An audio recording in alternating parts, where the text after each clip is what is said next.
हा सिद्धार्थ. नमस्कार सर. नमस्कार, बोला की.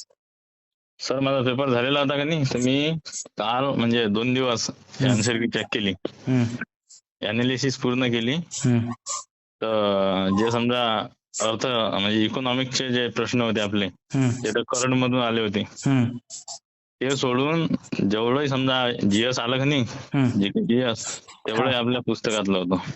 रेल्वेच्या पुस्तकातलं का एसएससी हा, रेल्वेच्या? रेल्वेच्या पुस्तकातलं. हा, करंट अफेअर मुळे आपण थोडं मागे पडलो रे. हा, त्याच्यामुळेच मागे पडलो सर. हम्म, तर मी आता ते 56 म्हणजे टाइम नाही पुरला एवढा, हम्म. म्हणजे जरा बाकी गणित कॅल्क्युलेशन. बुद्धिमत्ता तर ॲज इट इजच होतं, त्याच्यात काही प्रॉब्लेमच नाही. हा, गणित बुद्धिमत्ता तर काही प्रॉब्लेमच नव्हता, फक्त जीएसचं सांगून राहिलं. रेल्वेचं जे आपलं पुस्तक आहे हम्म. त्यामधून पुरं अनालिसिस केलं मी, त्यातूनच प्रश्न दिसले मला. त्यातूनच प्रश्न आहेत हे हा, आहे रे. ए आता टू झेड करंट प्रश्न अफेअरला दिसले. ते करंट अफेअरचे जे 6-7 प्रश्नासाठी आहे ना, सरळ एक हा, दुसरं नवीन आता लेक्चरच चालू करणार आहे. उगा कशात कमी राहायचं नाही. त्या 6-7 क्वेश्चन मुळे जरा थोडं ऑड वाटलं रे, बाकी काय नाही. बाकी ॲज इट हा, इज आहे सगळं. त्याच्यामुळे ते करंट हम्म. अफेअरचं समजा काही आलंच नाही समजा ते. ते झालं आता, त्याचं काय नाही. त्याचा प्रॉब्लेम आता 2 दिवसात सॉल्व्ह होते सोमवारपासून. हा, हम्म. बरं सर. हा, चालतं. ठीक आहे, चांगलं पुस्तक आहे सर, हो हो, ठीक आहे. खूप छान पुस्तक आहे. हो हो, चालेल. ठीक आहे सर. हा.